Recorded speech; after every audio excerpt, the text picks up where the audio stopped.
The engine died with a violent shudder, steam hissing from beneath the chrome like a dying breath in the Nevada desert night. Jake Martinez coasted his Harley into the gravel parking lot of the Last Mile Saloon, the neon beer signs casting an eerie red glow across his weathered face. This wasn't just any Roadhouse.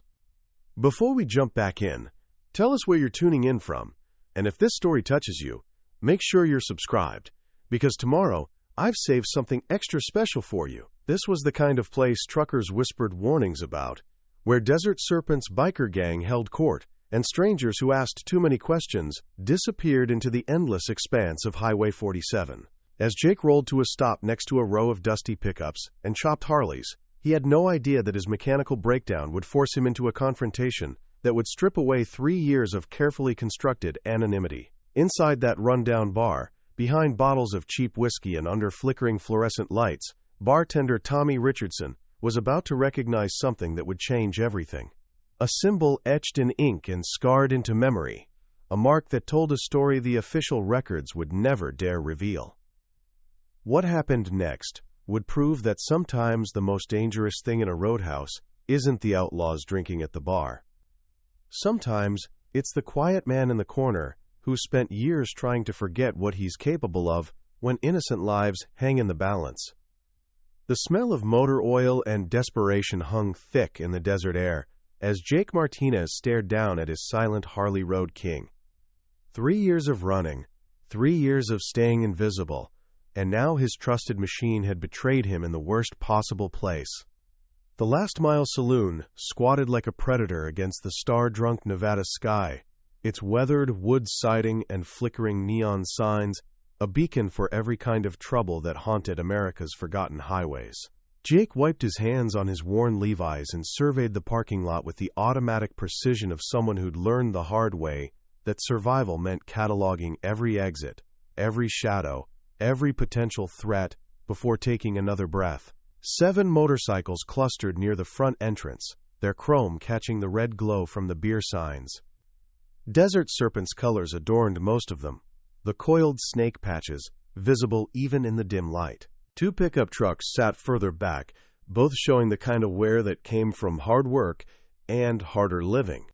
A semi-trailer rig idled near the far edge of the lot, its driver probably grabbing coffee and trying to make up time on a schedule that left no room for delays.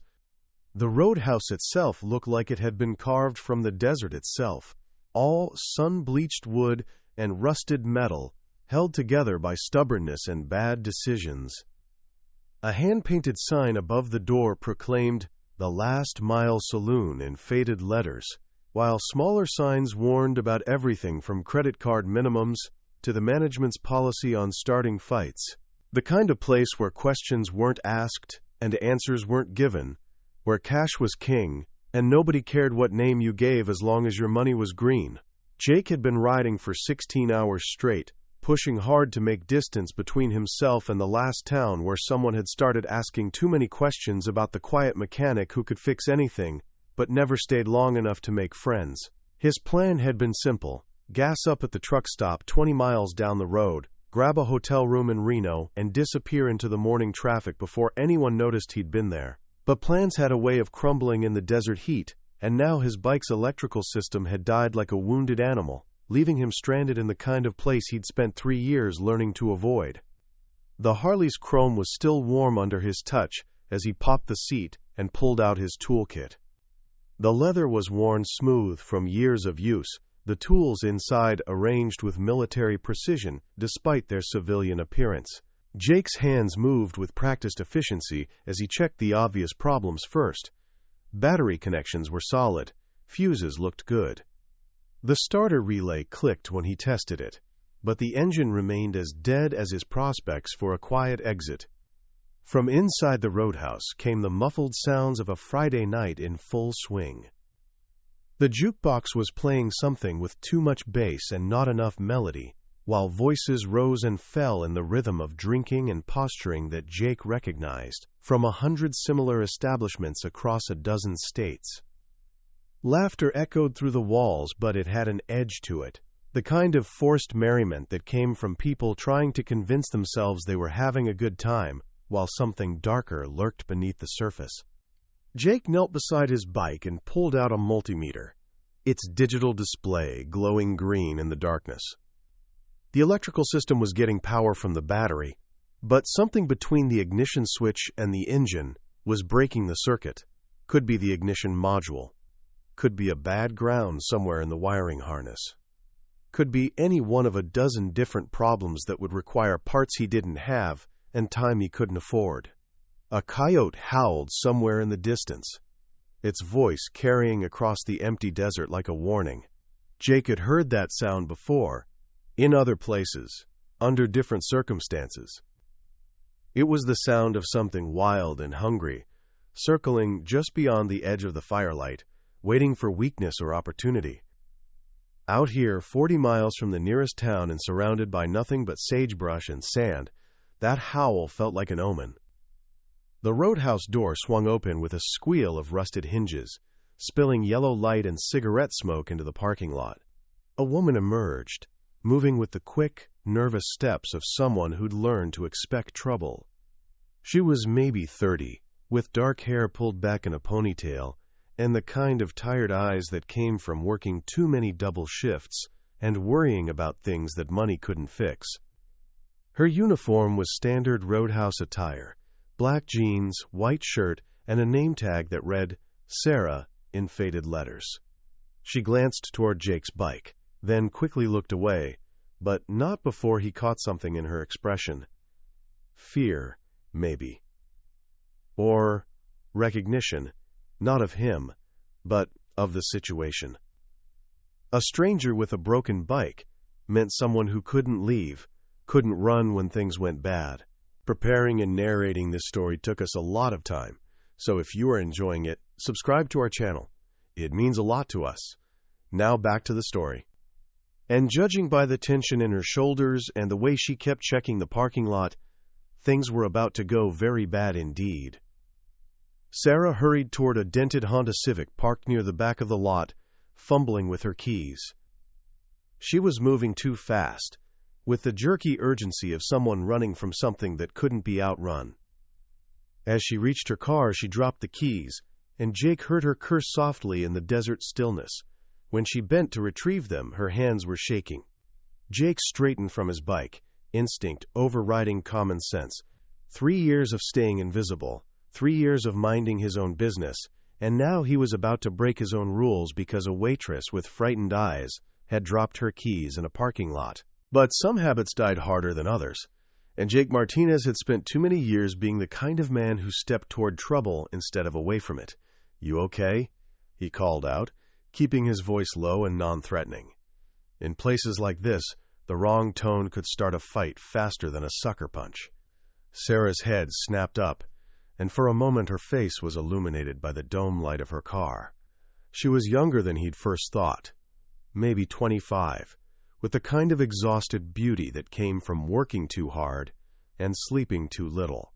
But it was her eyes that caught his attention. They held the same haunted quality he'd seen in mirrors for the past 3 years, the look of someone who'd seen too much and was trying very hard to forget. "I'm fine," she said quickly, but her voice cracked on the words. She managed to get her keys in the lock, but her hands were still shaking. "Just tired. Long shift." Jake nodded, recognizing the lie for what it was.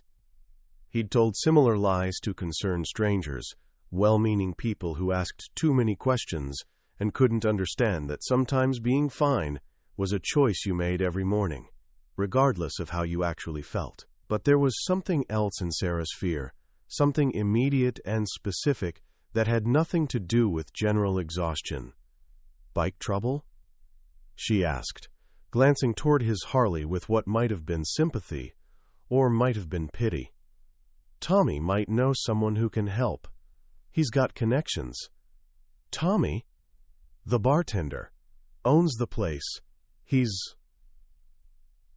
She paused, searching for words. "He's one of the good ones. Ex-military. Tries to keep things peaceful." Her voice carried an implication that peaceful was a relative term at the Last Mile Saloon. Before Jake could respond, the Roadhouse door opened again, and this time the atmosphere changed completely. The laughter from inside died abruptly, replaced by a tense silence that seemed to suck the warmth out of the desert night. 3 men emerged, moving with the predatory swagger of people who'd never learned the difference between respect and fear. The leader was tall and lean, with the kind of wiry build that spoke of violence and methamphetamines. His jacket bore the Desert Serpents colors, and the patches on his vest told a story of prison time and bad decisions. Behind him came 2 others, bigger men, with the thick necks and scarred knuckles of people who settled arguments with their fists. All 3 had the hollow-eyed look of career criminals who'd found their calling in intimidation and brutality. Sarah's face went white. Her car door was open now, but she'd frozen halfway into the driver's seat, caught between flight and paralysis. The 3 men noticed her immediately, and their attention shifted from whatever business had brought them outside to the far more interesting prospect of a frightened woman alone in a parking lot.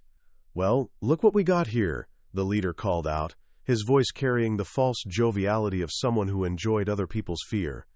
"Sarah Chen, trying to sneak out early. That's not very professional, is it?" Jake felt something cold settle in his stomach. This wasn't random Roadhouse harassment. These men knew Sarah's name, knew her routine. This was personal, and personal meant dangerous in ways that random violence never could be.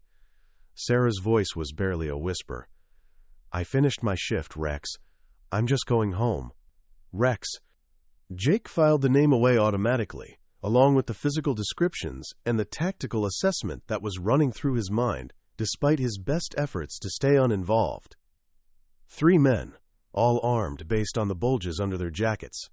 Leader was confident, probably used to intimidation working. The other 2 were muscle, followers who'd do what they were told but wouldn't think for themselves. "See, that's where you're wrong," Rex continued, moving closer to Sarah's car. "You don't get to just go home, not when you owe us money.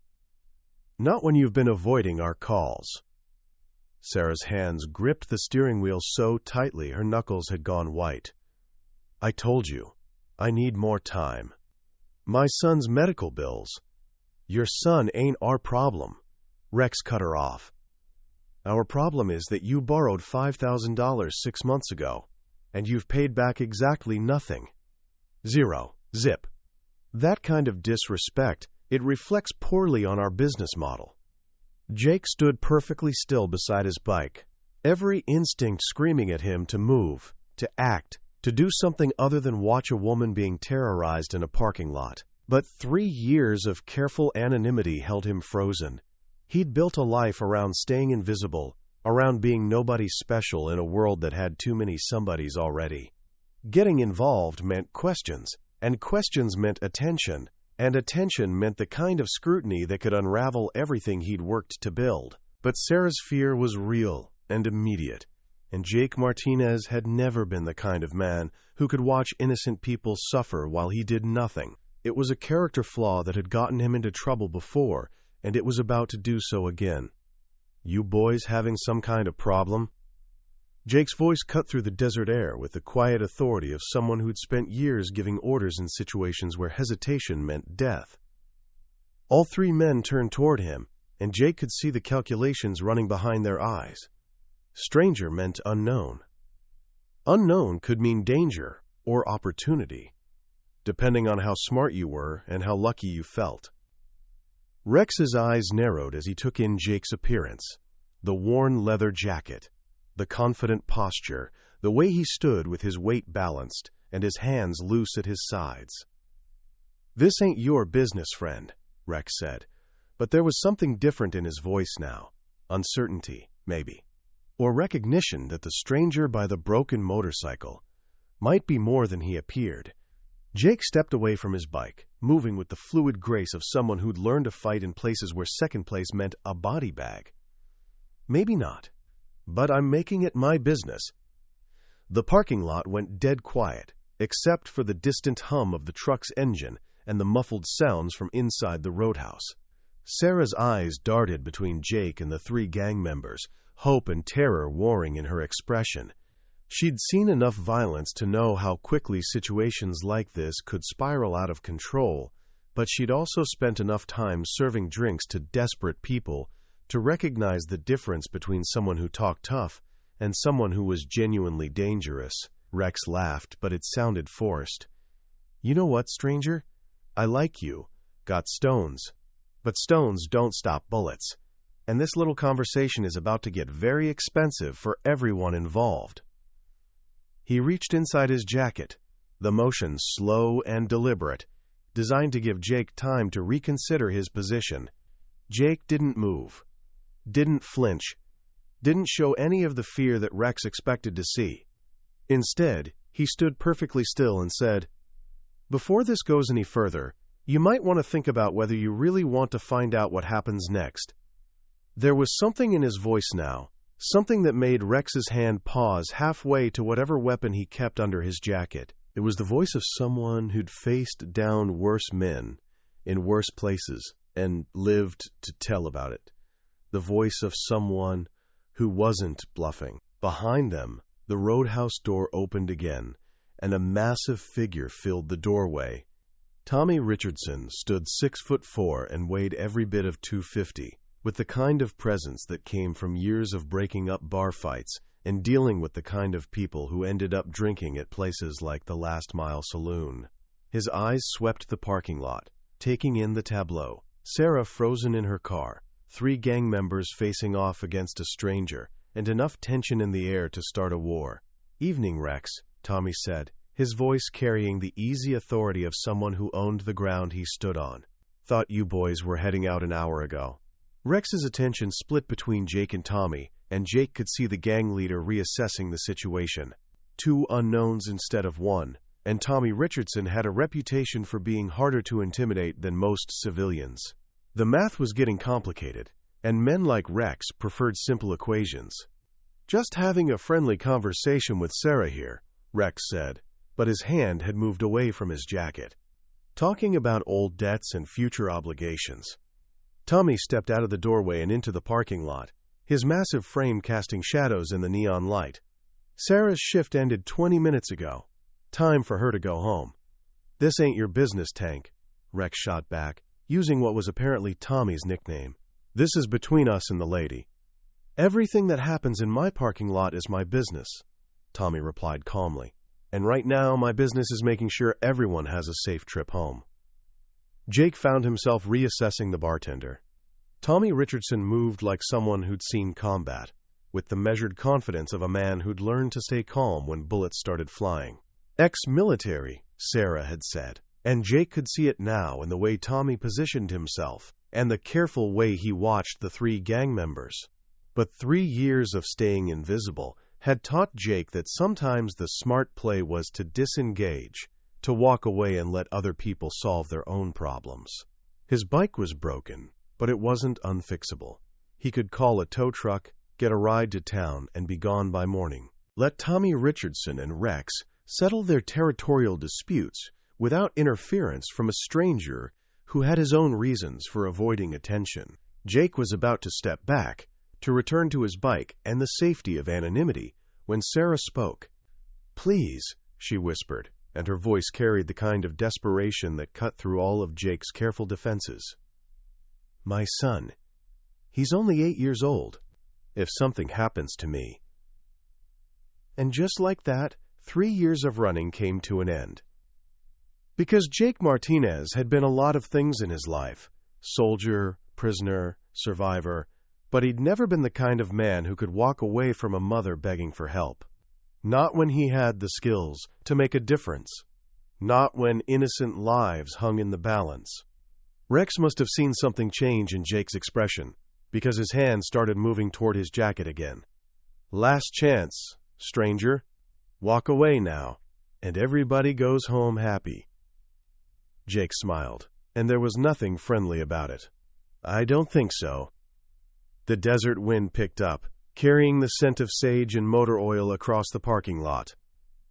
In the distance, another coyote howled, its voice echoing off the empty highway like a warning that went unheeded. Inside the Last Mile Saloon, the jukebox had gone quiet, and Jake could feel eyes watching from the windows as word of the confrontation spread through the bar.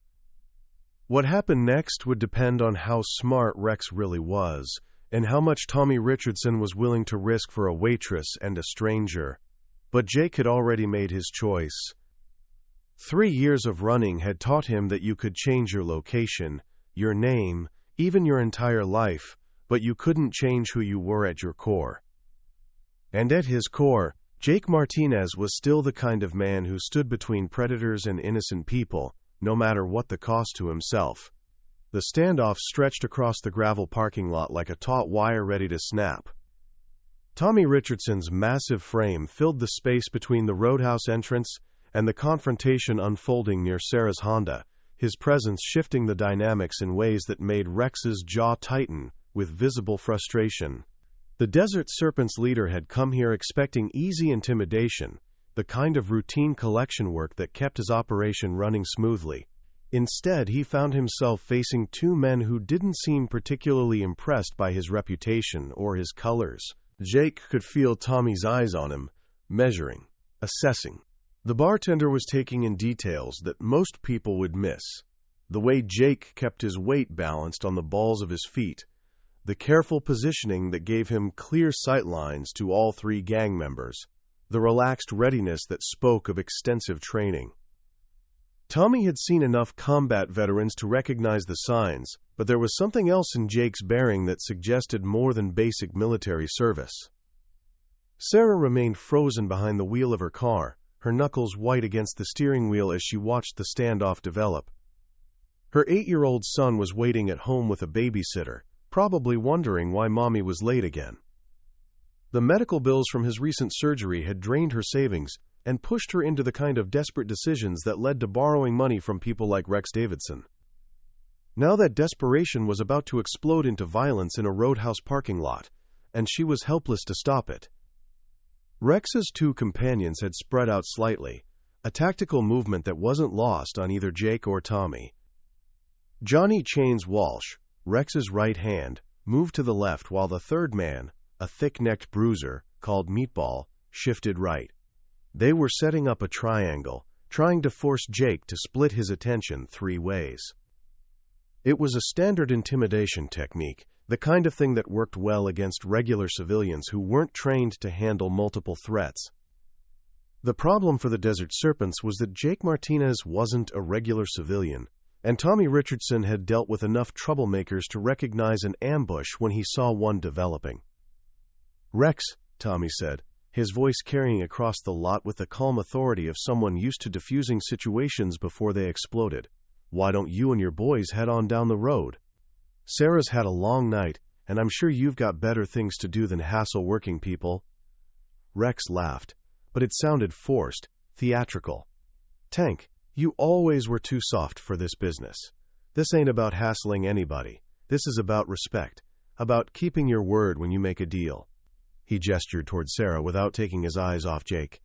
"The lady borrowed money. The lady needs to pay it back. Simple economics."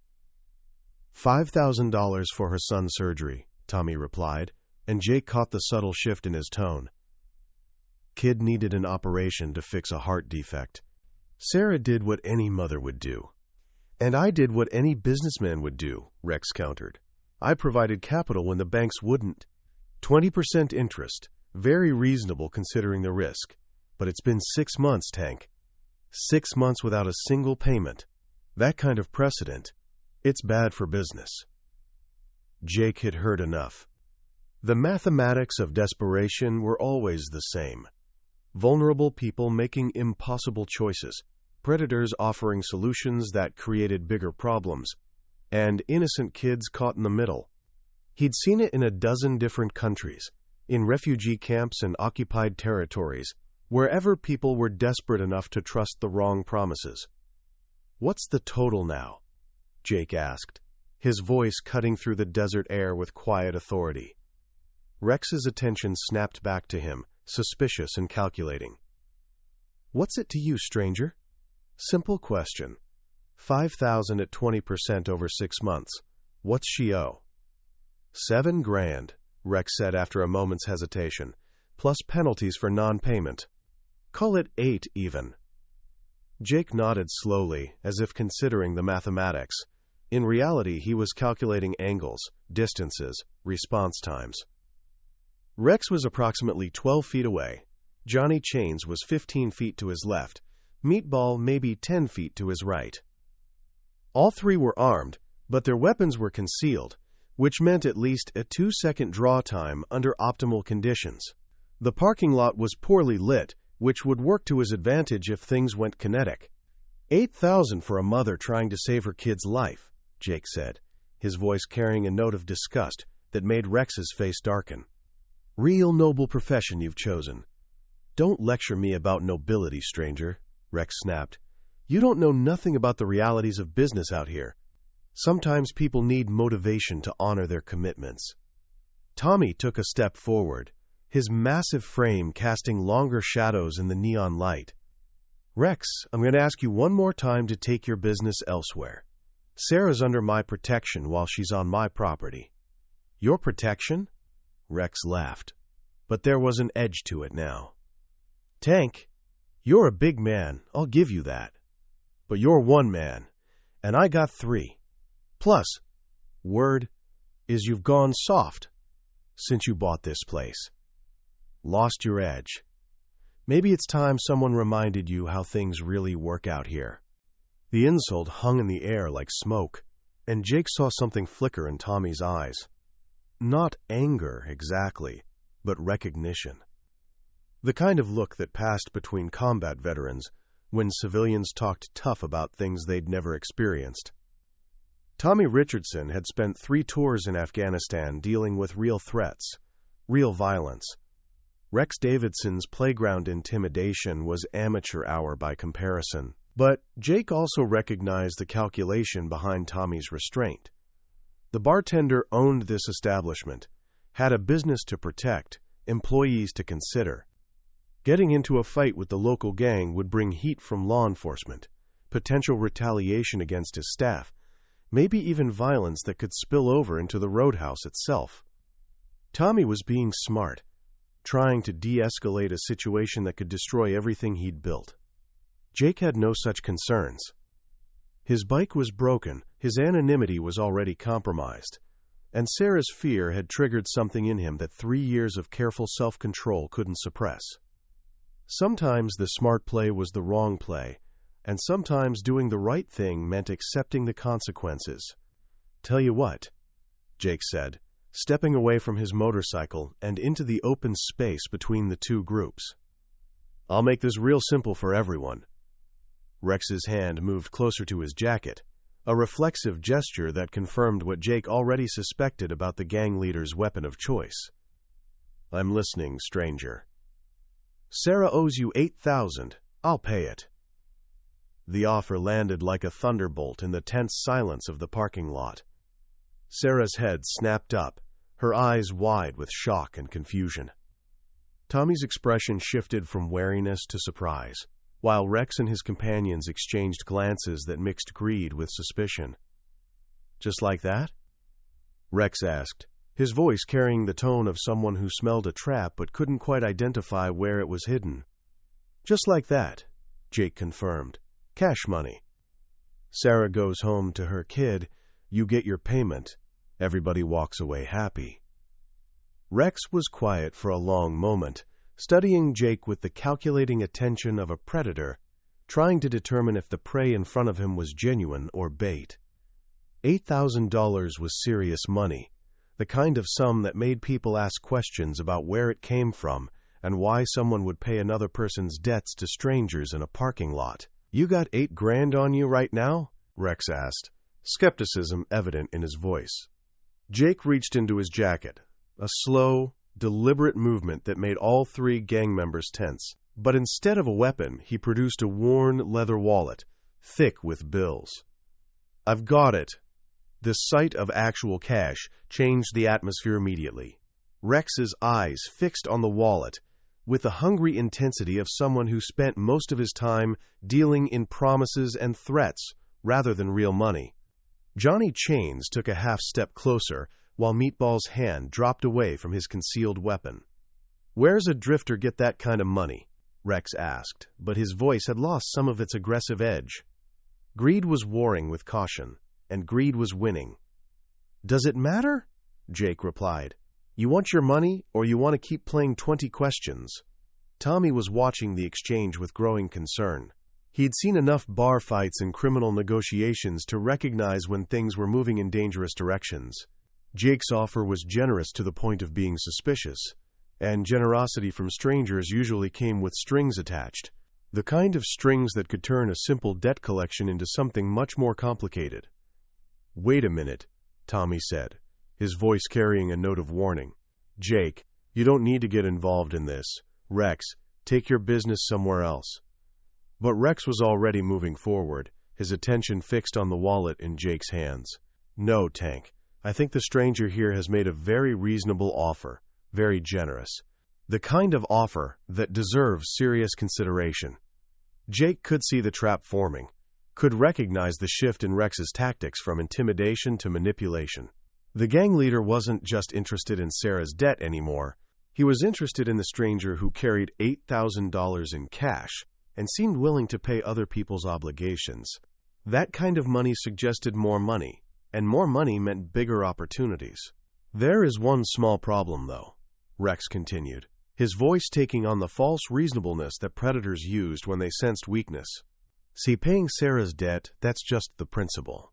But there's also the matter of interest, ongoing interest. And then there's the question of why a stranger would involve himself in local business. That kind of involvement, it suggests ongoing interest in local affairs." Jake's eyes narrowed as he recognized the classic criminal escalation. Rex wasn't planning to take the money and walk away.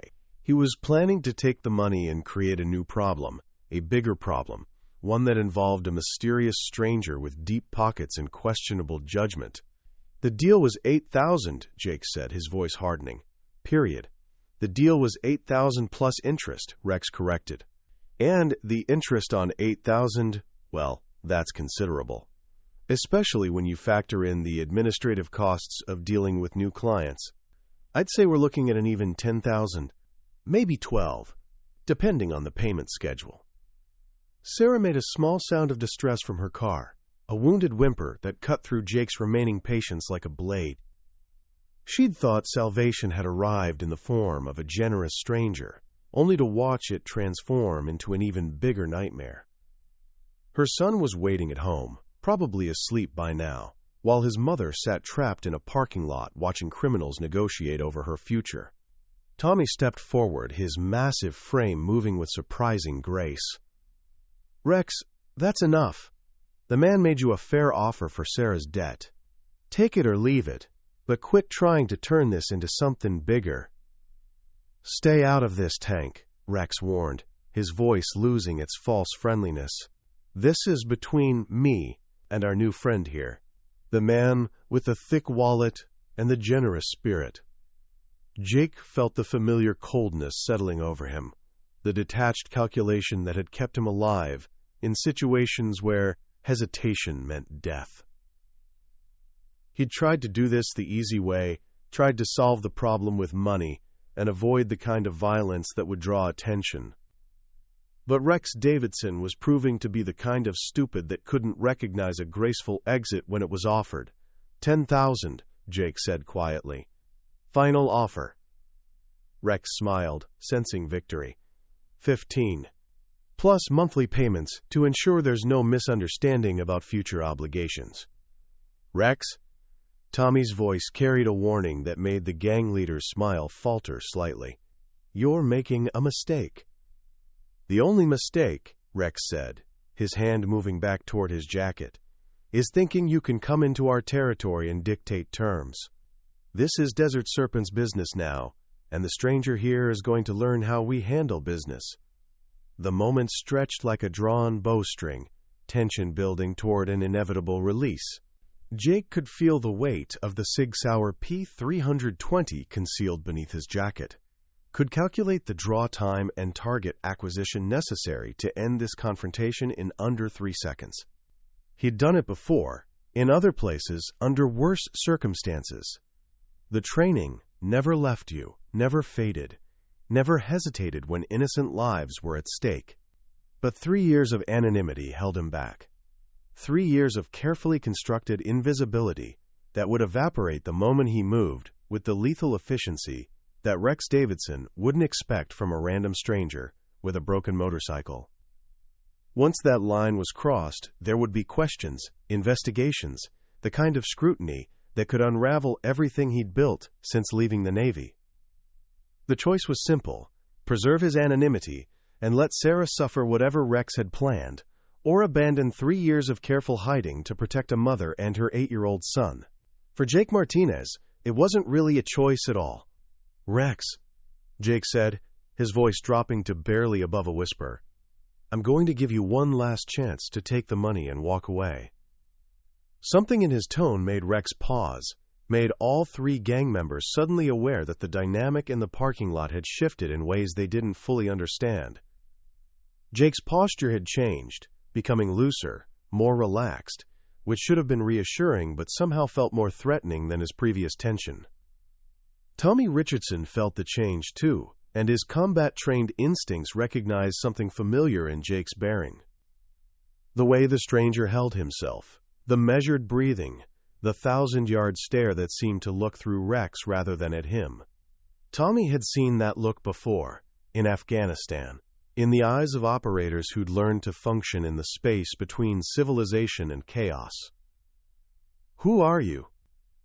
Tommy asked quietly, the question directed at Jake but audible to everyone in the parking lot. Jake's eyes met Tommy's, and for a moment, the bartender saw something that made his own military background seem like amateur hour. There was depth there, layers of experience that spoke of operations that never made the news, missions that existed only in classified files, and the nightmares of the men who carried them out. "Just a guy with a broken motorcycle," Jake replied, but his voice carried undertones that suggested the truth was considerably more complicated. Rex had heard enough. His patience for psychological games had run out, and his hand was already moving toward the pistol concealed beneath his jacket when Jake's entire demeanor changed in the space between one heartbeat and the next. The transformation was instantaneous and terrifying. One moment Jake was a tired stranger with a mechanical problem, the next he was something altogether different.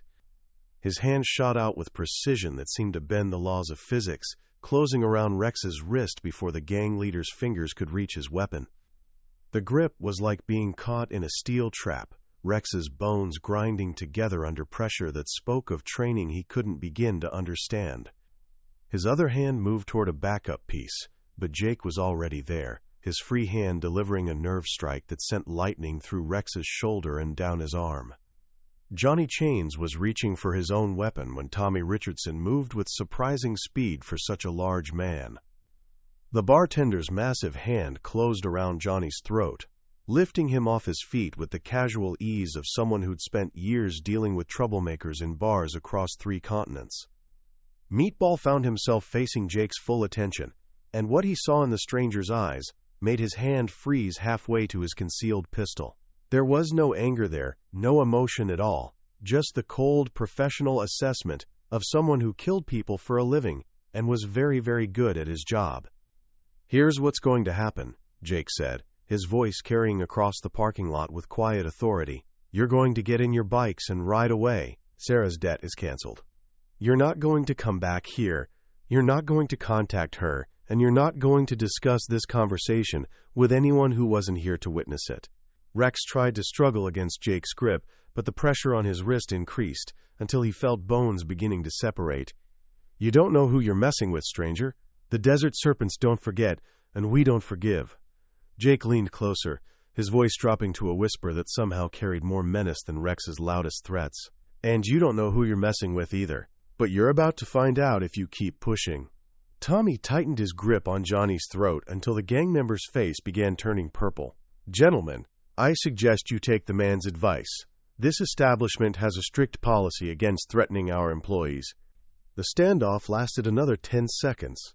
10 seconds in which Rex Davidson learned the difference between talking tough and facing someone who'd earned the right to make threats.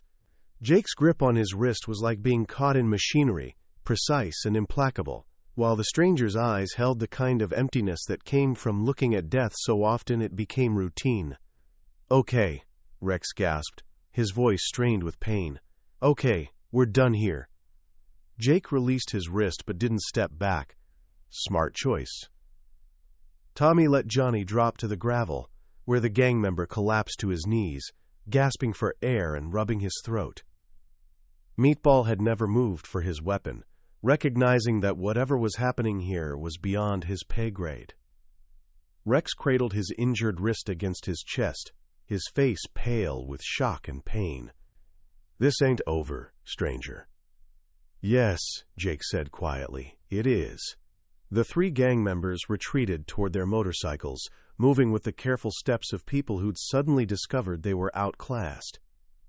Rex's Harley started on the first kick, its engine roaring to life in the desert silence. Within minutes, the Desert Serpents were disappearing down Highway 47, their taillights vanishing into the darkness like retreating demons. Sarah emerged from her car on unsteady legs, her face streaked with tears of relief and residual terror. "I don't understand. Who are you people?"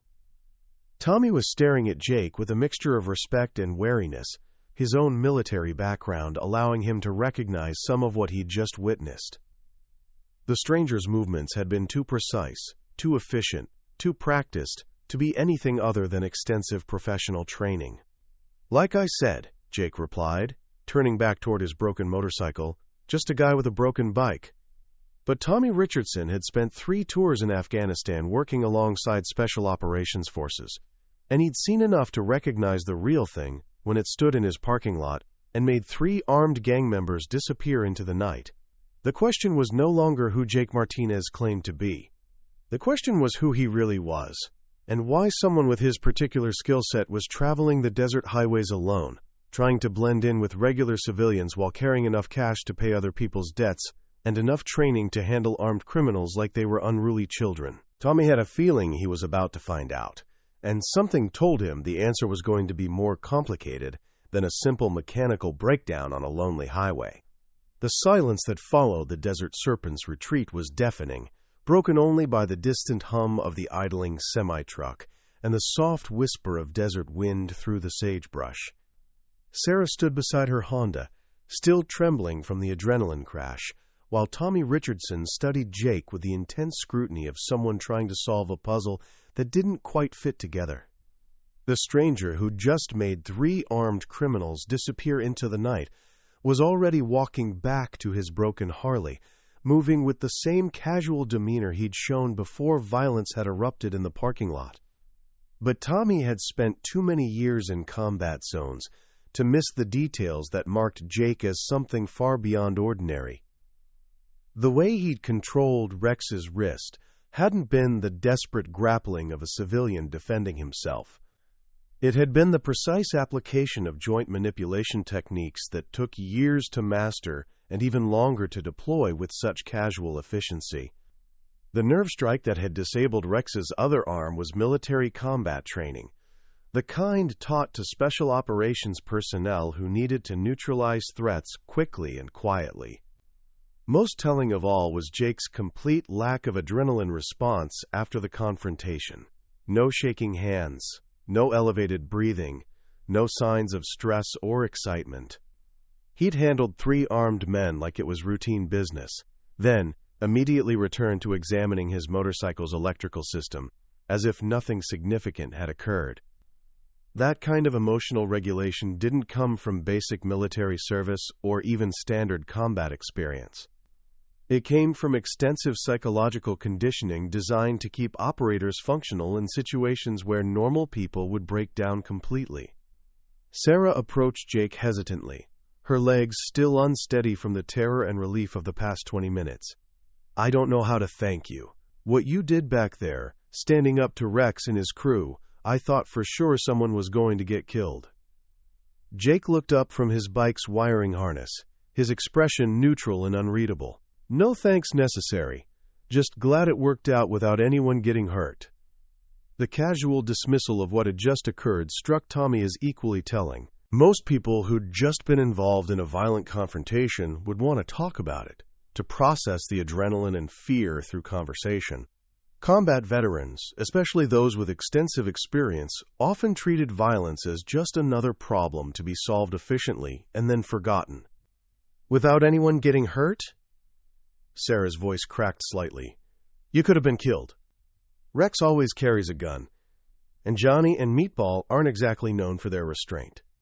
You risked your life for someone you don't even know. Jake continued working on his motorcycle, his hands moving with practiced efficiency through the electrical connections. Rex wasn't going to shoot anyone in Tommy's parking lot. Too much exposure, too many witnesses. He was counting on intimidation to get what he wanted. Tommy stepped closer, his massive frame casting shadows across Jake's work area. How'd you know that? About Rex not wanting to escalate to gunfire? Experience, Jake replied without looking up. Guys like him are bullies first, criminals second. They use violence as a tool, not a passion. When the tool stops working, they find another approach, or they move on to easier targets. The analysis was too clinical, too precise for someone who'd supposedly stumbled into the situation by accident. Tommy had spent enough time around intelligence analysts and tactical planners to recognize the kind of strategic thinking that came from extensive training in human behavior and threat assessment. Civilians didn't think in terms of escalation patterns and tactical preferences. Professionals did. Sarah fumbled in her purse for her car keys, her hands still shaking from residual adrenaline. I should get home. My son will be wondering where I am, and the babysitter charges extra after midnight. She paused, looking back at Jake. Are you sure you'll be okay out here? Your bike's still broken, and if Rex comes back with more people... He won't be back tonight, Jake said with certainty. Maybe not at all. Men like Rex prefer to project strength, and what happened here tonight made him look weak in front of his crew. He'll need time to figure out how to spin this into something that doesn't damage his reputation. Again, the assessment showed an understanding of criminal psychology that went beyond casual observation. Tommy found himself studying Jake's profile, looking for details he might have missed during the initial confrontation. The stranger appeared to be in his mid-30s, with the kind of weathered features that came from spending time in harsh environments. His hair was cut short, military style, though not so short as to draw attention. His clothes were civilian casual, but they fit well and showed signs of quality construction beneath the roadwear. Most interesting were Jake's hands. They were calloused and scarred in ways that suggested extensive manual labor, but the scars weren't random. Several appeared to be from knife work, precise cuts that had healed cleanly. Others looked like rope burns or friction injuries from climbing or rappelling. One knuckle showed the telltale marks of impact trauma, the kind that came from punching hard surfaces repeatedly during training. You want some help with that bike? Tommy offered, gesturing toward the Harley. I've got some tools inside, and my truck's got a good headlight if you need better visibility. Jake looked up, meeting Tommy's eyes directly for the first time since the confrontation. What Tommy saw there confirmed his suspicions and raised new questions. Jake's eyes held the 1,000-yard stare that came from seeing too much violence, but there was something else underneath. A wariness that suggested he was constantly evaluating threats and escape routes, even in seemingly safe situations. Appreciate the offer, Jake said, but I think I've got it figured out. Looks like a bad ground connection in the ignition circuit. Should have it running in another few minutes. Tommy nodded, but didn't move away. You know, we don't get many visitors out here who know how to handle themselves the way you did tonight. Most folks, they see Rex and his crew coming. They find somewhere else to be. Sometimes you don't have that option, Jake replied, returning his attention to the wiring. Sometimes you have to deal with the situation in front of you. That sounds like military thinking. Jake's hands paused for a fraction of a second before continuing their work. It was a subtle tell the kind of involuntary reaction that confirmed Tommy's growing suspicions about the stranger's background. "Most people learn to deal with problems eventually," Jake said. "Military just teaches you to do it faster." Tommy smiled grimly. After 3 tours in Afghanistan, he could recognize deflection when he heard it. Jake was admitting to military service while avoiding any specifics about which branch, what role, or when he'd served. It was a kind of careful non-answer that suggested classified experience or operations that weren't supposed to exist in official records. Sarah had started her car but rolled down the window before pulling away. "Jake, Tommy, thank you both. I don't know what would have happened if you hadn't been here tonight." "Get home safe," Tommy called out. "And Sarah, take tomorrow night off. Paid. You've earned it." Sarah's face brightened with relief and gratitude before she pulled out of the parking lot, her taillights disappearing down the dark highway toward town. Her departure left Tommy and Jake alone in the gravel lot, the tension between them shifting from shared purpose to mutual assessment. "Navy," Tommy said suddenly, his voice carrying the confidence of someone who'd made a successful deduction. Jake's hands stopped moving entirely this time, his body going completely still in a way that confirmed Tommy's guess. The bartender had seen enough inter-service rivalry to recognize the subtle differences between Army, Air Force, and Navy training. Jake's approach to the confrontation had been too precise, too focused on rapid neutralization rather than sustained engagement, Navy special warfare almost certainly. "What makes you say that?" Jake asked, his voice carefully neutral. "The way you moved. Army trains for different tactical environments. More emphasis on squad-based operations and sustained firefights. Air Force security forces are good, but they're more focused on perimeter defense and static security. What you did tonight, the joint manipulation and pressure point work, that's SERE training combined with close quarters combat. Navy teaches that combination to very specific communities." Jake straightened slowly, no longer pretending to work on his motorcycle. His posture had shifted subtly, becoming more alert, more ready. Tommy recognized the change as confirmation that his assessment had hit uncomfortably close to the truth. "You seem to know a lot about military training for a bartender," Jake observed. 3 tours in Afghanistan with the Marine Corps," Tommy replied. "Military police, but I worked close protection for some high-value assets. Got to see how different communities operated, learned to recognize their signatures." The admission seemed to relax Jake slightly, enough for him to return to his work on the Harley's electrical system. "MP, huh? Bet you saw some interesting things over there." "Interesting enough," Tommy confirmed. "Saw enough to recognize when someone's got training that goes beyond basic combat skills. What you did to Rex's wrist, that wasn't something you picked up during regular Navy service." Jake made a final connection in the wiring harness and pressed the starter button. The Harley's engine rumbled to life, its exhaust note echoing off the Roadhouse walls with satisfying authority. He revved it once to clear any carbon buildup, then shut it down and began packing his tools away. "Bike's fixed," he announced, as if that settled the matter of his background and training. Tommy wasn't ready to let the subject drop. "You know, we could use someone with your skills around here. Rex and his crew have been getting bolder lately, pushing around anyone they think can't fight back. Local sheriff's department is understaffed and underfunded, and the state police only come through here once or twice a week. Having someone around who knows how to handle trouble, that could make a real difference for people like Sarah." Jake swung his leg over the Harley and kicked the side stand up, preparing to leave. "Thanks for the offer, but I don't stay anywhere long enough to make that kind of difference. I fix what needs fixing and move on." "Running from something?" Tommy asked bluntly. The question hung in the desert air like a challenge. Jake's hand was already on the throttle, ready to twist it and disappear into the night, but something in Tommy's tone made him pause. It wasn't accusatory or threatening. It was the voice of someone who'd seen enough combat veterans struggling with their own demons to recognize the signs. "Everyone's running from something," Jake said finally. Question is whether you're running towards something better or just trying to stay ahead of the past. Tommy nodded slowly, understanding the distinction.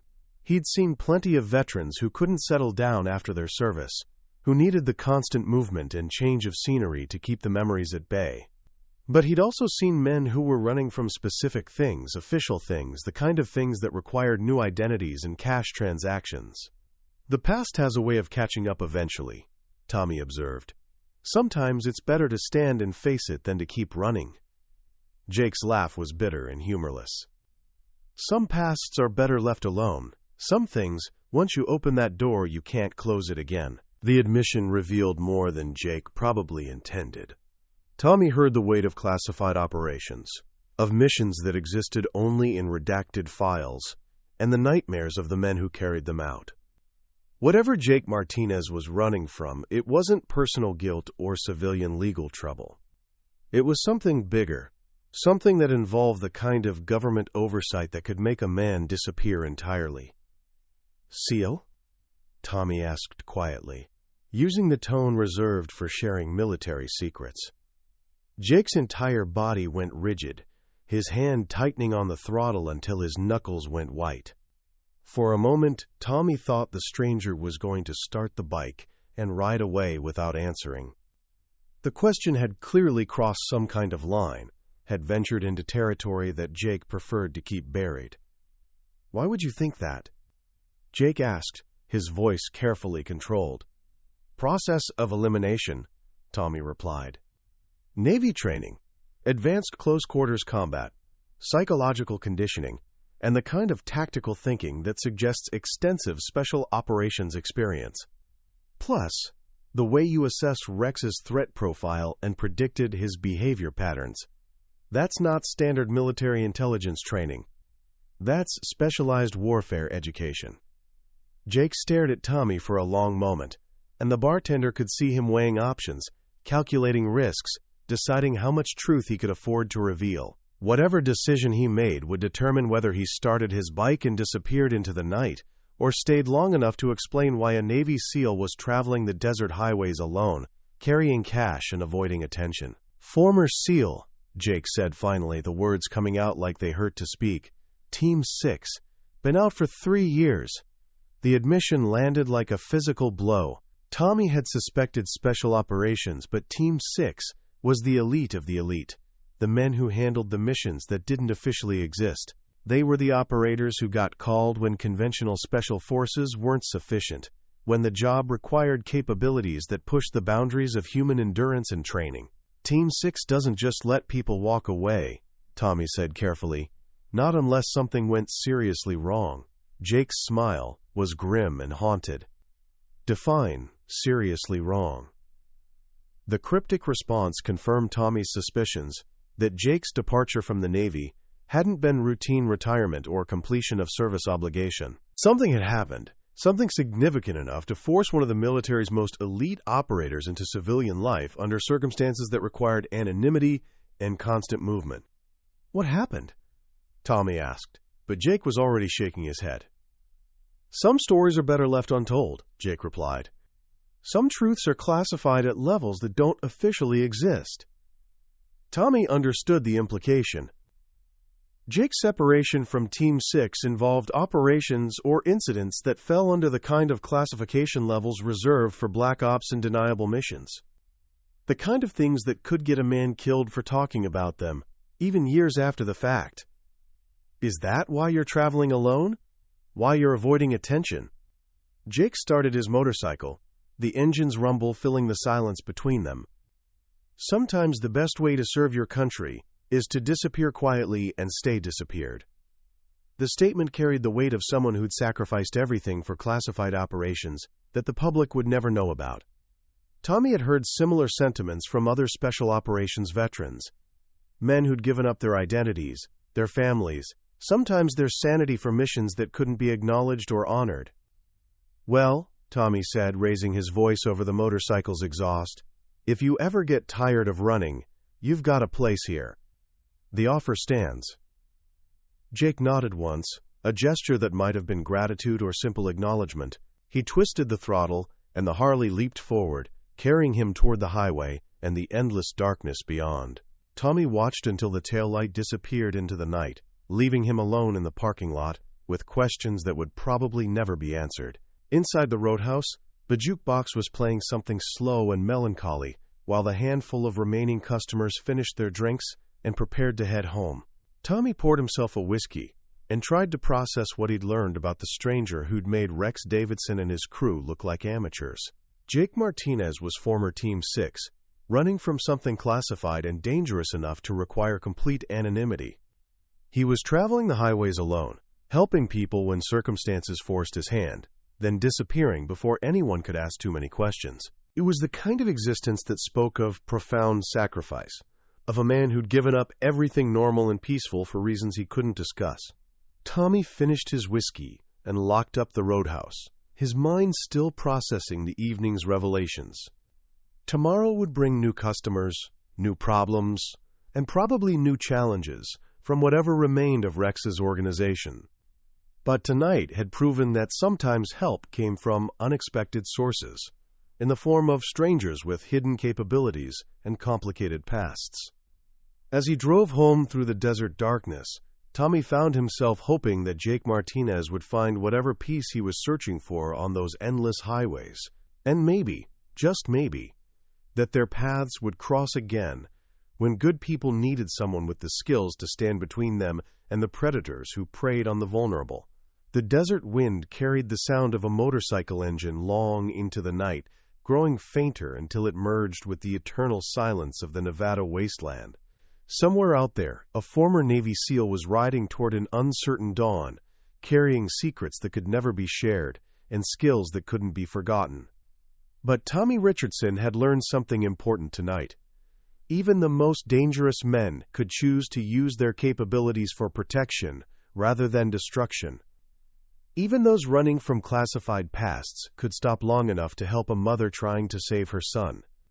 And sometimes, in places like the Last Mile Saloon, strangers became heroes simply by refusing to walk away when innocent people needed help. The Roadhouse settled into quiet darkness, its neon signs flickering against the star-filled sky, waiting for the next traveler who might need shelter, assistance, or simply a place where questions weren't asked and pasts could remain buried. Tomorrow would bring new challenges, but tonight had proven that sometimes the right person appeared at exactly the right moment, even if they couldn't stay long enough to explain why. 2 weeks passed before Jake Martinez saw the Last Mile Saloon again. 2 weeks of empty highways and nameless towns where he fixed motorcycles, took cash payments, and moved on before anyone could ask questions about the quiet mechanic who never stayed longer than necessary. But something about Tommy Richardson's offer had lodged itself in Jake's mind like a splinter, working its way deeper with each mile he put between himself and the Nevada Roadhouse. The call came on a Thursday morning while Jake was replacing a transmission in Flagstaff, his hands deep in the guts of a Sportster that belonged to a retired teacher who couldn't afford dealership prices. His disposable phone, one of 6 he rotated to avoid creating trackable patterns, buzzed with an unknown number that displayed a Nevada area code. "This, Jake?" Tommy's voice was strained, carrying an urgency that made Jake straighten despite himself. "Depends who's asking. It's Tommy Richardson, from the Last Mile. We've got a problem." Jake wiped his hands on a shop rag, his mind automatically shifting into tactical assessment mode. Tommy wouldn't have called unless the situation was serious, and serious usually meant dangerous for people who couldn't protect themselves. What kind of problem? Rex came back 3 nights ago. Brought reinforcements from Reno, maybe 15 guys total. They're not just shaking down customers anymore, Jake. They've taken over the place entirely. Posted guards, turned my Roadhouse into their headquarters. Local sheriff tried to intervene and ended up in the hospital with 2 broken ribs and a concussion. Jake felt the familiar coldness settling over him, the emotional detachment that came when violence became inevitable. What about Sarah? That's the problem. Tommy's voice cracked slightly. They grabbed her yesterday morning. Rex is calling it insurance, making sure nobody tries to interfere with their new business model. Word is he's got her locked up in some compound, about 20 miles north of here, waiting to see if anyone's stupid enough to try a rescue. The shop around Jake faded into background noise as his mind shifted into mission planning mode. 15 hostile combatants, unknown weapons, fortified position, civilian hostage with emotional attachment to local assets. It was the kind of scenario that Team 6 had trained for extensively, the kind of operation where precise planning and overwhelming violence of action could overcome numerical disadvantages. You call the state police? FBI? Tommy's laugh was bitter. State police say it's a local matter until they can prove interstate crimes. FBI wants evidence of federal violations before they'll get involved. Meanwhile, Sarah's 8-year-old kid is staying with neighbors, asking when his mommy's coming home. Jake closed his eyes, feeling the weight of responsibility settling on his shoulders like familiar armor. He'd walked away from this kind of obligation 3 years ago, had chosen anonymity and safety over the mission-driven existence that had defined his adult life. But some responsibilities couldn't be abandoned. Some oaths couldn't be broken, even when honoring them meant risking everything he'd built. Where's this compound? Jake, I wasn't calling to ask you to ride in like some kind of action hero. These aren't the same 3 idiots you handled in my parking lot. Rex has real backup now, professional muscle with military experience. This is a job for law enforcement, not a lone civilian with motorcycle tools. Where's the compound, Tommy? The silence stretched between them, filled with the weight of a decision that both men understood would change everything. Tommy was asking Jake to abandon his carefully constructed anonymity, to become visible to the kind of people who made careers out of tracking down former special operations personnel with classified backgrounds. Jake was weighing 3 years of safety against the life of a woman whose only crime had been borrowing money to save her son. Old mining operation called Copper Ridge Station, Tommy said finally, about a mile off Highway 6 up a dirt road that leads to nowhere. Place has been abandoned for years, but it's got good sight lines and multiple buildings for defensive positions. Rex chose it well. Jake was already mentally mapping the terrain, visualizing approach routes and defensive obstacles based on Tommy's description. Nevada mining operations were typically situated to take advantage of natural defensive features, with elevated positions that provided clear fields of fire and limited access routes that could be easily monitored. How many buildings? What's the layout? Jake, don't do this. I've seen the place from the road. It's a fortress. Multiple structures, clear fields of fire, probably booby traps by now. You go in there alone. You're not coming back out. How many buildings, Tommy? Another long pause, then the sound of resignation. 5 main structures. Old office building, equipment shed, processing plant, worker barracks, and what used to be a cafeteria. All concrete and steel construction, built to last. The whole complex sits on a raised plateau with about 300 yards of open ground on all sides. Jake processed the tactical information, his mind automatically calculating approach vectors and defensive countermeasures. The open ground was a significant challenge, but it also meant that any defensive positions would be concentrated around the buildings themselves. With proper timing and the right equipment, a single operator could potentially neutralize perimeter security and infiltrate the complex. What about vehicles? Guard rotations? Jake, please. This isn't your war anymore. Find another way. There is no other way, Jake replied, his voice carrying the flat certainty of someone who'd made an irreversible decision. Sarah's got maybe 48 hours before Rex decides she's more trouble than she's worth. After that, her son becomes an orphan, because nobody with the skills to help her was willing to risk their comfortable anonymity. The words hit Tommy like physical blows, each one a reminder of the responsibilities that came with capability. Men like Jake Martinez didn't get to choose ignorance when innocent people were suffering. Their training, their experience, their very existence became a moral obligation that couldn't be ignored without becoming complicit in the evil they had the power to stop. What do you need? Tommy asked, his voice heavy with the knowledge that he was about to become an accessory to whatever Jake had planned. Intelligence. Real-time surveillance. Someone watching the compound who can provide updates on guard positions and movement patterns. I can do that. Got a spotting scope and a good position on the ridge, about a mile south. But Jake, even with intelligence support, this is still a suicide mission. 15 armed men in defensive positions against one operator, no matter how good he is, that's not sustainable mathematics. Jake smiled grimly, remembering similar conversations with mission planners who worried about acceptable loss ratios and probability matrices. Mathematics change when you're not trying to hold ground. This isn't about winning a battle, Tommy. It's about extracting one hostage and disappearing before they can mount an effective response. And after? Once you pull this off, assuming you survive, Rex will know exactly who hit his operation. Your anonymity will be completely blown. The observation struck at the heart of Jake's dilemma. 3 years of careful invisibility would evaporate the moment he moved against the Desert Serpents compound. Whatever remained of his former identity would become a liability that followed him for the rest of his life, however long that might be. Then I'd better make sure the job is done right, Jake said. No witnesses, no evidence, no survivors who can provide descriptions or testimony. Tommy understood the implication, and it chilled him to the bone. Jake wasn't planning a rescue mission. He was planning a total elimination of the threat, the kind of operation that left bodies in the desert and questions that would never be answered. It was the difference between military action and civilian heroics, between professional violence and amateur intervention. Jesus, Jake. You're talking about executing 15 people.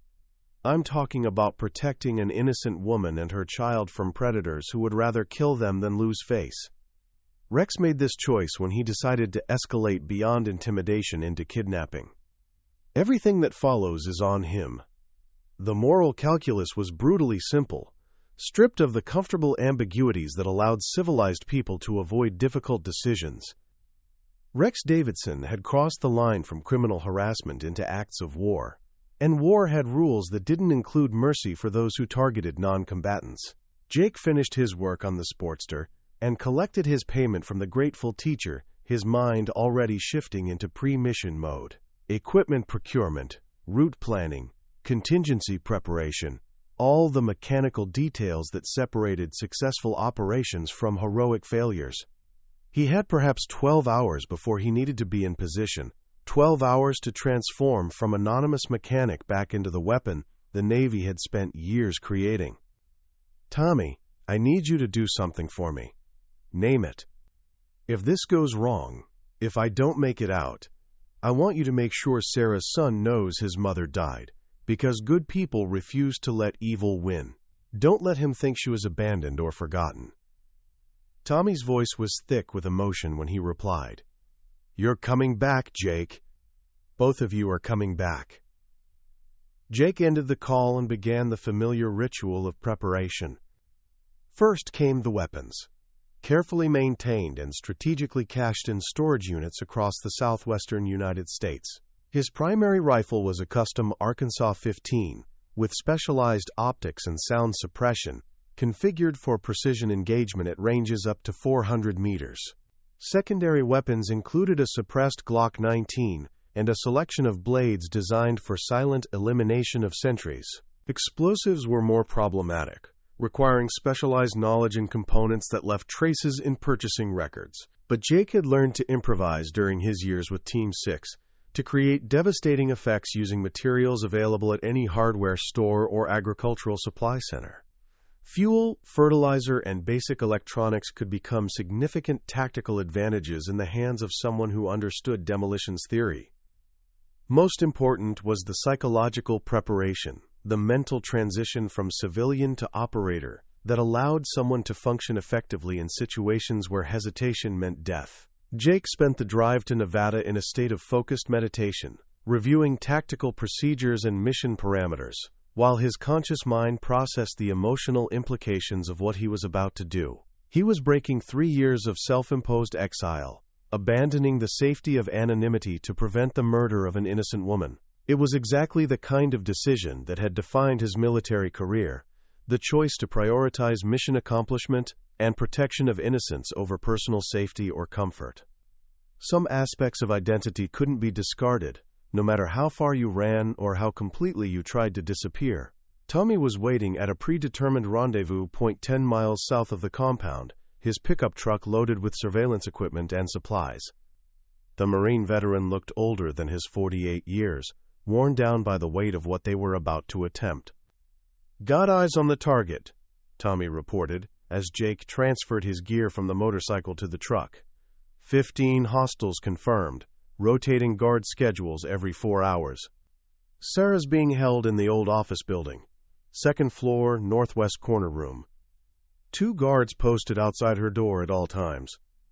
Jake studied the tactical photographs Tommy had taken with a high-powered telephoto lens, his mind automatically cataloging defensive positions and potential vulnerabilities. The compound was well situated, but showed signs of hasty occupation rather than professional military preparation. Guard positions were predictable, weapon discipline was inconsistent, and perimeter security relied too heavily on open ground rather than layered defensive measures. "Overconfident," Jake observed. "Rex thinks the reputation and numbers are enough to deter interference. Classic criminal mistake, assuming that fear equals tactical superiority." "Maybe so, but they've still got 15 guns against your 1, and they're fighting from prepared positions on terrain they've had time to familiarize themselves with." Jake smiled without humor, remembering similar assessments from intelligence officers who'd never actually been on the ground in hostile territory. Numbers matter less when you control the tempo of engagement. They're defending everything, which means they're concentrated nowhere. "I only need to be effective for about 20 minutes. Tommy handed him a detailed sketch of the compound layout, based on hours of observation through the spotting scope. Guard rotation happens at midnight. Best window for infiltration is probably between 02:00 and 04:00, when fatigue sets in and discipline gets sloppy." "Too predictable," Jake replied, studying the defensive arrangements. "Rex will expect any rescue attempt during the traditional infiltration window. Better to hit them during shift change, when everyone's focused on transition procedures instead of perimeter security." The tactical decision reflected years of experience in operations where conventional wisdom was often a liability. Enemy commanders who'd studied military textbooks expected attacks during hours of darkness, approaches from unobserved directions, and tactics that emphasized stealth over speed. Jake's specialty had always been doing exactly what the enemy didn't expect, using their assumptions and preparations against them. "You want to hit them at midnight? When they're most alert and prepared?" "I want to hit them when they're most distracted," Jake corrected. Shift changes create communication gaps and attention splits. Everyone's thinking about relieving their post or getting briefed by their replacement. It's the perfect time to exploit human factors in their defensive planning. Tommy nodded slowly, recognizing the tactical logic even as he worried about the execution. "What do you need from me?" "Overwatch. Position yourself where you can observe the entire compound and maintain radio contact. If something goes wrong, if the mission parameters change unexpectedly, I need someone who can provide real-time intelligence updates." "And if you don't make it out?" Jake met Tommy's eyes directly, his expression carrying the weight of absolute commitment. "Then you call the state police, report gunfire at the compound, and make sure they find Sarah's body so her son can have closure. But don't mention my involvement. As far as anyone knows, you were just a concerned citizen who heard shooting and called it in." The contingency planning was brutally practical, designed to protect Tommy from legal complications while ensuring that Sarah's fate would be discovered regardless of the mission outcome. It was the kind of detailed preparation that separated professional operators from amateur heroes. The recognition that successful missions required planning for failure as much as success. Jake spent the remaining hours before midnight in final preparation, checking equipment and reviewing contingency plans, while Tommy maintained surveillance on the compound. The Desert Serpents had settled into a routine that suggested they felt secure in their defensive positions, confident that their reputation and numbers provided adequate protection against any potential threat. At 2,330 hours, Jake began his approach to the compound, moving through the desert darkness with the practiced stealth of someone who'd infiltrated hostile territory in a dozen different countries. His route took him wide around the obvious approaches, using natural terrain features to mask his movement while maintaining radio contact with Tommy's overwatch position. The perimeter guards were exactly where Tommy's reconnaissance had indicated, positioned to watch the access road and main approaches, but lacking the overlapping fields of fire necessary for effective area denial. Jake identified 3 separate guard positions that could be neutralized sequentially without alerting the remaining defensive forces, creating a window of opportunity for infiltration into the compound proper. At exactly midnight, as the guard rotation began, Jake moved with lethal efficiency against his first target. The sentry was focused on the road, watching for vehicles that might indicate a law enforcement response, when Jake's blade found the gap between his skull and spine. Death was instantaneous and silent, the body lowered carefully to avoid creating noise that might alert other guards. The second sentry fell 90 seconds later, eliminated with the same clinical precision that had made Jake one of Team 6's most effective operators.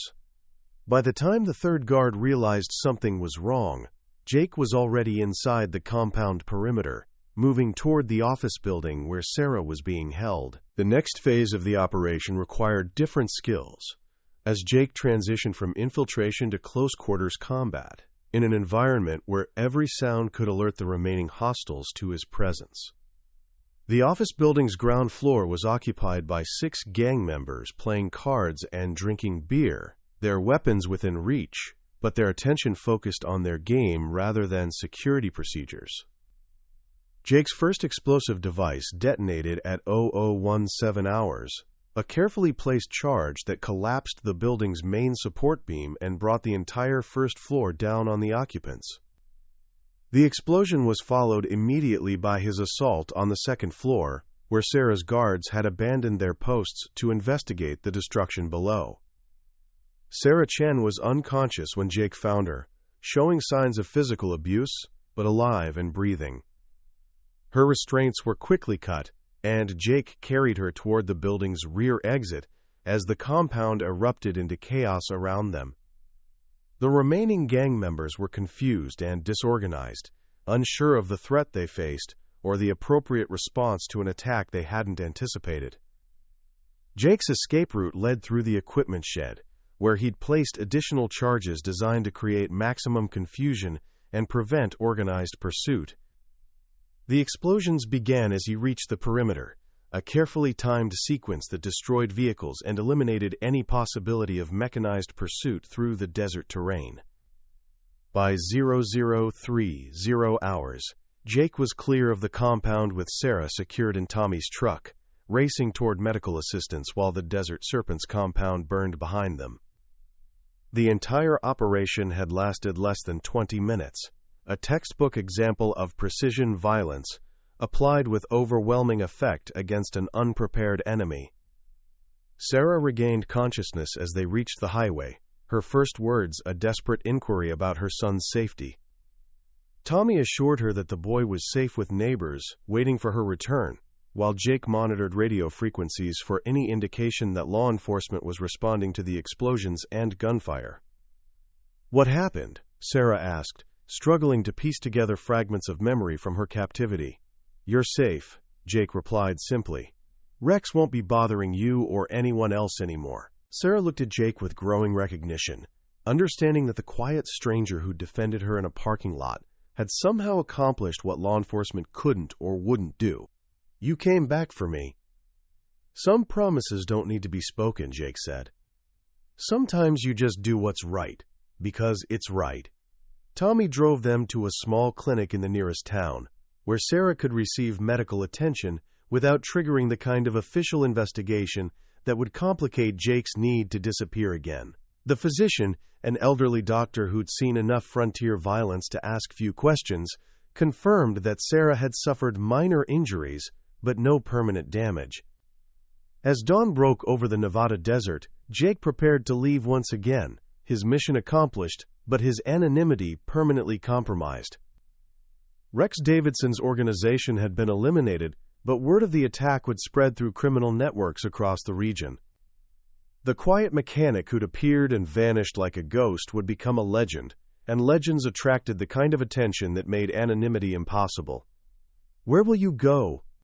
Tommy asked as Jake loaded his gear back onto the Harley. "Somewhere else," Jake replied. "Somewhere far enough away that tonight becomes just another story people tell about things that happen to other people." Sarah emerged from the clinic, with her arm in a sling but walking under her own power. She approached Jake with tears in her eyes, struggling to find words adequate to express her gratitude for what he'd done. "Thank you," she said simply. "My son still has his mother because of you." Jake nodded once, understanding that her gratitude was both meaningful and dangerous. People remembered their heroes, told stories about them, created the kind of visibility that could destroy 3 years of careful anonymity. But looking at Sarah's face, seeing the relief and joy of a mother reunited with the possibility of watching her son grow up, Jake knew that some prices were worth paying. "Take care of yourself," he said. "Take care of your boy." Jake started his motorcycle and rode toward the rising sun, leaving behind another town, another identity, another chapter in a life defined by service to people who would never know his real name. But for the first time in 3 years, he wasn't running from his past. He was carrying it forward, using the skills and training that had once defined him to protect the innocent and destroy those who preyed upon the vulnerable. Behind him, the Last Mile Saloon would reopen with new security measures and a reputation that would deter future predators. Sarah Chen would return to her job and her son, free from the debt that had made her a target. Tommy Richardson would tell stories about the stranger who'd appeared when needed most, then vanished, like smoke in the desert wind. But Jake Martinez would continue riding the endless highways, no longer hiding from who he was, but embracing it, using his capabilities to make a difference wherever circumstances demanded action. He'd learned that some identities couldn't be abandoned, some responsibilities couldn't be escaped, and some missions lasted a lifetime. The desert stretched ahead of him, vast and empty and full of possibilities. Somewhere out there, other Sarah Chens were facing their own Rex Davidsons. Other Tommy Richardsons were struggling to protect communities from predators who believed that fear equaled power. And when those situations arose, when innocent people needed someone with the skills to stand between them and evil, Jake Martinez would be there. Because some oaths were sworn not to governments or institutions, but to principles that transcended politics and paperwork. Some men carried their missions in their hearts rather than their orders, and some wars were fought one battle at a time by soldiers who refused to accept that good people should suffer while evil prospered. The road ahead was uncertain, dangerous, and probably short, but it was his road, chosen freely and walked with purpose. And for a man who'd spent 3 years running from his identity, that was enough. The morning sun cast long shadows across the Nevada desert when Jake's phone buzzed again, 3 days after his conversation with Tommy Richardson. He'd been working on a vintage Triumph in Barstow, California, his hands steady despite the turmoil in his mind, as he rebuilt the carburetor for an elderly mechanic who'd reminded him of his grandfather. The caller ID showed the same Nevada number, but this time the urgency in Tommy's voice was unmistakable. "Jake, they took her." Rex came back with reinforcements and grabbed Sarah right out of her driveway yesterday morning. Her neighbor saw the whole thing, said there were at least 10 men in 3 vehicles. They're holding her at some compound north of town, and word is, Rex plans to make an example of her to show the whole county what happens when people don't pay their debts. Jake's hands stopped moving on the carburetor, his entire body going still as the implications hit him. This wasn't about money anymore. This was about power, about a criminal organization reasserting its dominance through brutality and fear. Sarah Chen had become a symbol, and symbols had to be destroyed publicly to maintain the kind of reputation that kept other victims compliant. What about law enforcement? Sheriff's Department is outgunned and outmanned. They've got maybe 6 deputies to cover 300 square miles, and Rex brought professional muscle from Reno. State police say they need federal involvement for a kidnapping case, but the FBI won't move without proof of interstate crimes. Meanwhile, Sarah's got maybe 48 hours before Rex decides she's more useful dead than alive. Jake closed his eyes, feeling the familiar weight of responsibility settling on his shoulders. He'd spent 3 years running from exactly this kind of situation, avoiding the moral obligations that came with his particular skill set. But Sarah Chen's terrified face in that parking lot haunted him, along with the knowledge that her 8-year-old son was probably sitting in some neighbor's house, wondering why his mother hadn't come home. "Send me the location." "Jake, don't do this. I've been out there with binoculars, and this isn't the same setup as before. They've got military-grade communications equipment, night vision, automatic weapons. This is a professional operation with experienced personnel. Going in alone would be suicide." "Send me the location, Tommy." The silence stretched between them, filled with the recognition that Jake Martinez had already made his decision. 3 years of anonymity were about to end because a criminal had escalated from extortion to kidnapping, and because Jake couldn't live with himself if he walked away from someone who needed his help. Old mining complex called Devil's Canyon Station, about 25 miles north of town. It's situated on a mesa with 360-degree visibility and only one access road. "Jake, I'm telling you, this place is a fortress. Even with your training, the odds are impossible." Jake was already packing his tools, his mind shifting into mission planning mode despite Tommy's warnings. Impossible odds were nothing new to someone who'd spent years conducting operations that existed only in classified files. The difference between impossible and improbable was often just a matter of preparation, timing, and the willingness to accept casualties in pursuit of mission objectives. "What's the timeline?" Rex sent word through the local grapevine that he's planning something special for tomorrow night. Public demonstration, he called it. Wants to make sure everyone in the county understands the consequences of crossing the Desert Serpents. 24 hours. Jake calculated the drive time from Barstow to Nevada, equipment procurement requirements, and reconnaissance needs. It would be tight, but manageable if he moved immediately and avoided the kind of detailed planning that characterized official military operations. "Tommy, I need you to do something for me, whatever you need. If this goes wrong, if I don't make it out, I want you to contact a man named David Chen in San Diego. He's Sarah's brother, works as an accountant for a shipping company. Make sure he knows what happened to his sister, and make sure Sarah's son goes to family instead of the foster system." Tommy's voice was thick with emotion when he replied, "You're both coming back, Jake. I won't accept any other outcome." Jake finished packing and loaded his gear onto the Harley, including items he'd hoped never to use again. The custom rifle case was secured behind his seat, along with a duffel bag containing explosives, communications equipment, and enough ammunition for a small war. His civilian identity was about to disappear permanently, but some missions were worth any price. The ride to Nevada took him through desert landscapes that reminded him of other operations in other countries, where small teams of operators had achieved impossible objectives through superior training and absolute commitment to mission success. The familiar weight of weapons and explosives was both comforting and terrifying, a reminder of capabilities he'd tried to forget and responsibilities he'd never been able to abandon. Tommy was waiting at a truck stop 15 miles south of Devil's Canyon, his marine training evident in the tactical equipment he'd assembled. Night vision scopes, communication radios, detailed maps of the area, and enough ammunition to supply a squad of infantry. The bartender had clearly decided that if Jake was going to attempt this rescue, he wouldn't be going in completely alone. "I've been watching the compound for 2 days, Tommy reported as they reviewed aerial photographs and topographical maps. 15 hostiles confirmed, rotating guard schedules, professional discipline. They've got machine gun positions covering the access road and elevated sniper positions on the main buildings. Sarah's being held in the administrative building, 3rd floor, southeast corner room." Jake studied the intelligence, his mind automatically cataloging defensive strengths and potential vulnerabilities. The compound was well positioned, but showed signs of hasty preparation rather than long-term strategic planning. Guard rotations were predictable.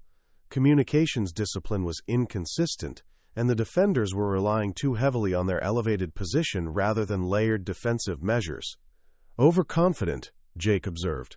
Rex thinks the reputation and firepower are enough to deter any serious threat. Classic mistake of assuming that fear equals tactical superiority. Maybe so, but they've still got overwhelming numbers and defensive advantage. Even with your special operations background, this is beyond the capabilities of a single operator. Jake smiled grimly, remembering similar assessments from mission planners who'd never actually been on the ground in hostile territory. Numbers only matter if they can bring them to bear effectively. I'm not planning to fight 15 men simultaneously. I'm planning to eliminate them sequentially before they can coordinate an effective response. The tactical approach reflected years of experience in asymmetric warfare, where small teams achieved strategic objectives by avoiding enemy strengths while exploiting organizational and psychological weaknesses. Jake's specialty had always been creating chaos and confusion that prevented enemies from utilizing their numerical advantages. What do you need from me? Overwatch and communications support. Position yourself where you can observe the entire complex and maintain radio contact. If the mission parameters change, if something goes wrong, I need real-time intelligence updates. Tommy nodded, understanding his role in the operation while recognizing that Jake would be taking all the physical risks. And if you don't make it, then you call the state police, report gunfire at the compound, and make sure they find Sarah's body so her son can have closure. But you were never here, Tommy. As far as anyone knows, you heard shooting while driving past and called it in from a safe distance. The contingency planning was designed to protect Tommy from legal complications, while ensuring that the truth about Sarah's fate would eventually emerge. It was the kind of detailed preparation that separated professional operations from amateur heroics, recognition that mission success required planning for failure as much as victory. Jake spent the remaining daylight hours in final reconnaissance, using long-range optics to study guard patterns and defensive arrangements, while Tommy maintained communications watch.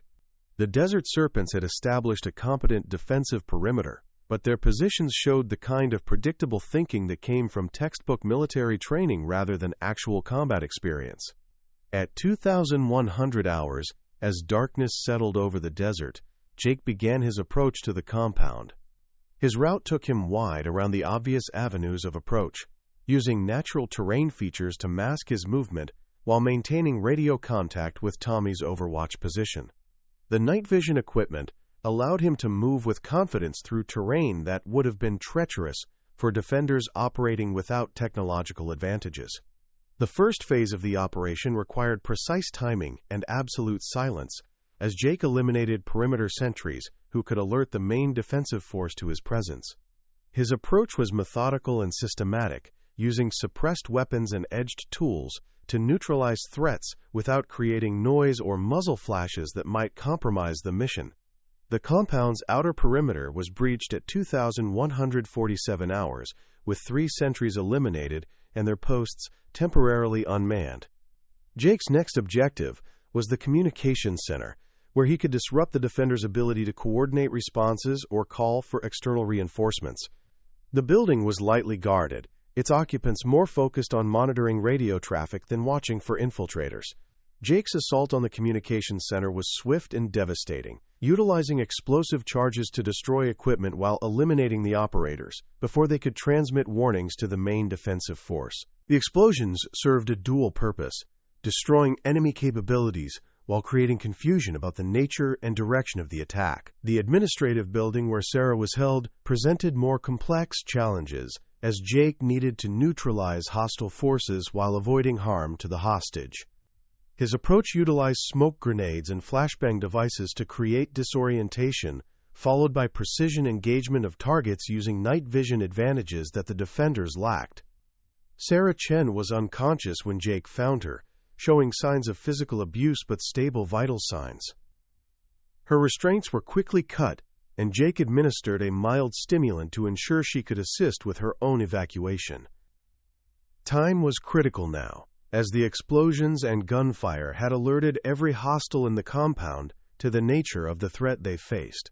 Jake's extraction route led through the compound's vehicle maintenance area, where he'd pre-positioned additional explosive devices designed to destroy transportation assets and prevent mechanized pursuit. The charges detonated as he carried Sarah toward the perimeter, creating secondary explosions as fuel tanks and ammunition storage areas were consumed by the spreading fires. The final phase of the operation required speed over stealth, as Jake moved through the outer perimeter with Sarah, while hostile forces attempted to organize an effective response.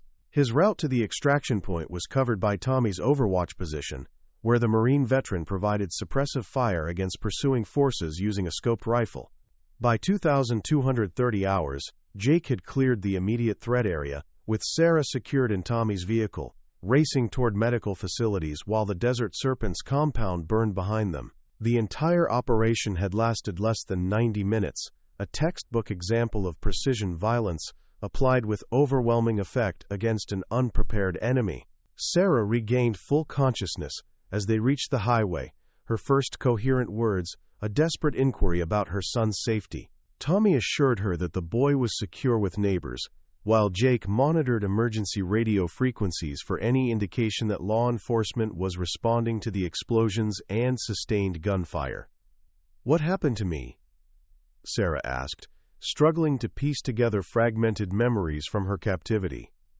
"You were kidnapped by Rex Davidson as part of a criminal intimidation campaign," Jake explained.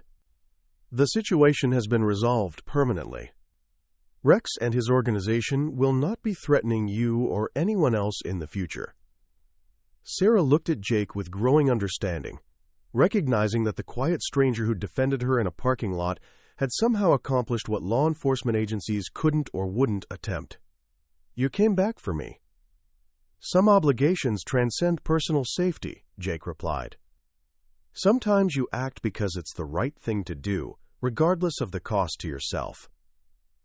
Tommy drove them to a medical facility in Reno, where Sarah could receive proper treatment without triggering the kind of official investigation that would compromise Jake's operational security. The emergency room physician, a veteran of military medicine, asked no unnecessary questions about the circumstances that had brought them there.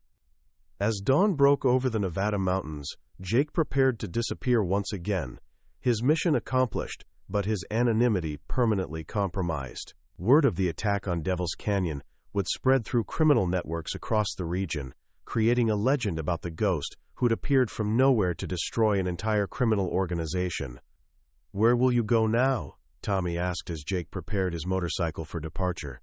"Somewhere else," Jake answered. "Somewhere far enough away that last night becomes just another story people tell about things that happened to other people."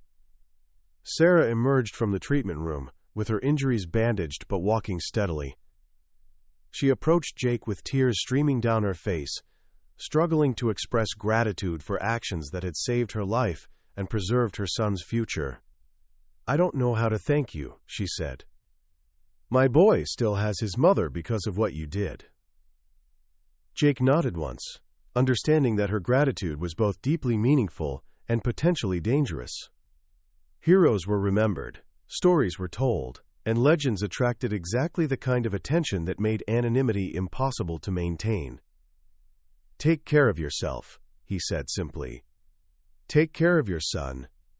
Make sure he grows up knowing that good people still exist in the world."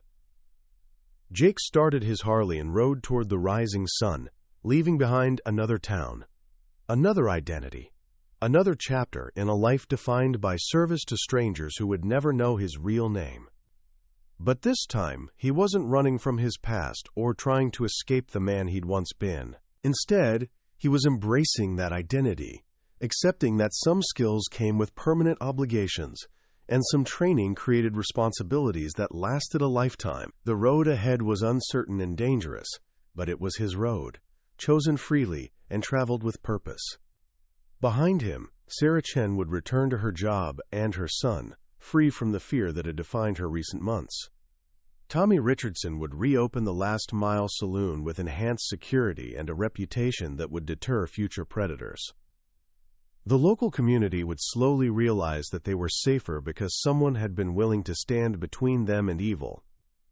But Jake Martinez would continue riding the endless highways, no longer hiding from who he was but fully accepting the responsibilities that came with his capabilities. He'd learned that some identities couldn't be abandoned, Some missions never truly ended, and some wars were fought one battle at a time by soldiers who refused to accept that innocent people should suffer while they possessed the power to help. The desert stretched before him, vast and empty and full of possibilities. Somewhere out there, other Sarachens were facing impossible situations. Other communities were threatened by predators who believed that fear equaled power. And when those situations arose, when good people needed someone with the skills to make a difference, Jake Martinez would be ready. Because he'd finally understood that his years with Team 6 hadn't been about serving his country or following orders. They'd been about preparing him for a different kind of mission, one that would last the rest of his life and be measured not in strategic objectives accomplished, but in innocent lives protected and families kept whole. Some men carried their wars in their weapons and equipment. Others carried them in their hearts and consciences, fighting battles that would never be officially recognized or publicly acknowledged.